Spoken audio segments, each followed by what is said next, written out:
Je to zapnutý? Se paráda. Tak, já tady vítám hráče týmu Haribo a taktéž, co jsme pochopili, tu oblíbence fanoušků.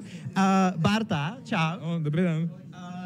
Kde jsi vzal tolik fanoušků? Twitch je teď plnej. No, tak...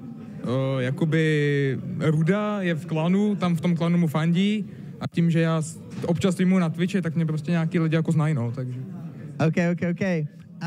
Chci se zeptat na váš tým, jaký jsou vaše ambice, s čím jste semka přijeli? Je to třeba postup ze skupiny, nebo jako semíčko, finálko, jak to vidíte? No, tak zkomplikovaný nám to zápas proti Crazysu, tam do Decideru 3-4, tak máme z toho aspoň ten jeden bod.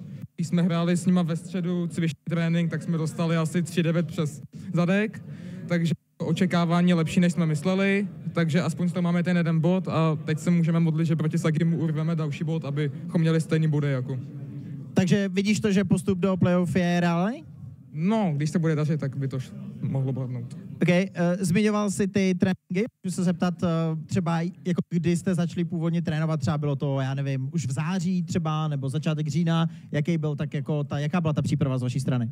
V září tak jako lehce, ale od začátku října máme za těch 25 dní takových 22 tréninků, 20 na jetech, no.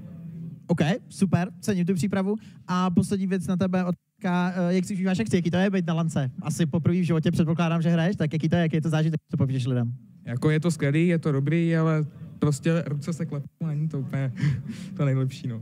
To k tomu patří, ale to je na tom to hezký. Tak jo, Bartovi, Miláčkovi, publika, Rudu jsme bohužel nesehnali, jako nevím, kde je Ruda. No, tady Ruda není asi, takže bohužel Ruda zmizel, možná, že ho najdeme někde na baru posléze. Ale já si na něj budu pamatovat, jo, pro ty z vás, co jste byli na chatu, já si něj budu pamatovat. A možná, že Ruda se prostě naprosto náhodně objeví na streamu. Může se, už ne?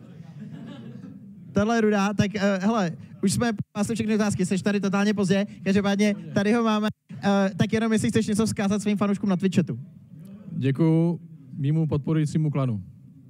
Je jich dost. Jaké to je? Peklo. OK, takže zdravíme klan Peklo a prozatím se s vámi loučíme a přihlásíme se samozřejmě s dalším zápasem a nějakým intrem.